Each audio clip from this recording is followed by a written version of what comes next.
সুপ্রিয় দর্শক, আসসালামু আলাইকুম। দেশ ও প্রবাসে যে যেখানে আছেন আপনাদের প্রত্যেককে শুভেচ্ছা জানাচ্ছি। আজকে নতুন একটি প্রতিবেদন দেখতেই পাচ্ছেন আমার সামনে একটি আপু আসছে। আপুটা দেখতে শুনতে অনেকটাই সুন্দর, উঁচা লম্বাও আছে। আসলে তার জীবনে কি হয়েছে বা কি বলতে চাই, চলুন আমরা কথা বলে জানার চেষ্টা করি। আপু আসসালামু আলাইকুম। আপু আপনার নাম কি? নাদিয়া। আপু কেমন আছেন আপনি? কোন রকম আছেন? আপনি কি করেন কি? কেন বাসা বাড়িতে কাজ করতে হয় কেন আপনার মতো মেয়ে? আমার আবু বিয়ে করছে, স্বপ্ন করে অনেক কষ্ট দেয়, কাজ না করলে ভাত দেয় না। আচ্ছা আচ্ছা, আপন মা নাই? না। আপন মা কি হয়েছে? আমার জ্বরের পরে আমার আম্মুরে দেখি নেই। আজ ভিডিওর সামনে কে আসতে বলছে আপনাকে? সে আসতে পারে না, অনেক কষ্ট দেয়, এর লেগে আমি সৎ মেয়ে কষ্ট দেয়, এই জন্য আসছেন। আচ্ছা আচ্ছা, বাবা ভালোবাসে না? বাবা আমার কথায় উঠে বসে, বাবা সেরকম ভালোবাসে না। আচ্ছা, লেখাপড়া করেন আপনি?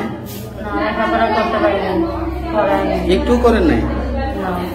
আমি তো দেখতে শুনতে অনেকটা সুন্দর ছিলেন, দেখতে শুনতে লম্বাও ছিলেন, লেখাপড়া করলে কিন্তু এক চান্সে চাকরি হয়ে যেত। এখন কষ্ট লাগে না এটার জন্য? অনেক কষ্ট লাগলে কি করবো এখন, কষ্ট তো লাগে, লেখাপড়া করতে পারি না। আচ্ছা আচ্ছা আচ্ছা, তা কি বলার জন্য আসেন বা কি বলতে চান? এখন আমি বলতে চাই আমি অনেক কষ্টে আছি, স্বপ্নের কাছে থাকি, ভাত দেয় না, এই জন্য প্রতিবেদনের সামনে আসছি। খেতে দেন আপনাকে? না।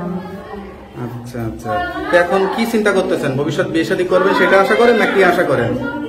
বিয়ে শাদী তো করাই লাগবে, মেয়ে হয়ে জন্ম নিয়েছিল। বিয়ের বয়স হয়েছে? হয়েছে মোটামুটি। সংসারে রান্না বান্না করতে পারেন? সবকিছুই করতে পারি। রান্না বান্না করতে পারেন বলে তো মনে হয় না, হাতটা তো অনেক সুন্দর। রান্না টান্না করলে হাতটা তো পুড়ে যায়। হাতটা কি পুড়ছে টুড়ছে নাকি রান্না করতে গিয়ে? কাজ করতে গেলে কি সবসময় সবার হাত কি ভালো রান্না করতে পারেন? সবকিছু রান্না করতে পারি, সবজি মাছ সবকিছু। কারোর প্রতি ভালো লাগা ভালোবাসা কাজ করছে, ভালো লেগেছিল যে বলতে পারেন না অভাবের কারণে? এরকম এরকম কেউ নাই, এরকম জীবনে কেউ আসে নাই, তাই না? আচ্ছা আচ্ছা, তো এখন ভিডিওতে আসছেন কি সরাসরি বিয়ে শাদী করতে চান নাকি কোনো টাকা পয়সা বা সহযোগিতা চান? আবার না, যদি মনের মতো একজন মানুষ পাই, যদি আমার দায়িত্ব নেই, আমার সৎ মার কাছ থেকে নিয়ে যায়, আমি তার কাছে দিয়ে আসবো। সৎ মার এই যন্ত্রণা থেকে যে মুক্তি দেবে তাকে আপনি ভালোবেসে বিয়ে করবেন সে আশা করতেছেন, তাই না? যাক, খুবই ভালো কথা। আপনার দেশের বাড়ি কোথায়? বরিশাল। বরিশাল, ওইখানেই থাকেন? আচ্ছা আচ্ছা, তা কিভাবে যোগাযোগ করবো আপনার সঙ্গে? মোবাইল ফোনে। বরিশালের মেয়েরা তো অনেক চালু হয়, ট্যালেন্ট হয়, কিন্তু আপনার কথাবার্তা তো অনেক নম্র ভদ্র মনে হচ্ছে, কিছু বোঝেন টোঝেন না। সত্যি সত্যি এরকম নাকি আপনি অনেকটাই চালাক? এরকমই সাধারণ, তাই না? তা আপনার মোবাইল নাম্বারটা দিলে সমস্যা নাই তো? তা মোবাইল নাম্বারটা কি বলতে পারেন দেখে? তা আমার কাছে দেন, আমি দেখে বলে দিই। হ্যালো ভিউয়ার্স, শুনতে পারলেন এক অসহায় গরিব ঘরের মেয়ে, সে বরিশাল জেলায় বাড়ি। আসলে কতটা কষ্ট সৎ মায়ের যন্ত্রণা সহ্য না করতে পারে প্রতিবেদনে আসছে একটা বিয়ে শাদী করে সংসার করবে সেই আশা নিয়ে। কেউ যদি সত্যিকারের অর্থে বিয়ে করতে চান অবশ্যই এই নাম্বারে যোগাযোগ করবেন। তার নাম্বারটি হচ্ছে 0131527149 নাম্বারটা খোলা থাকে তো?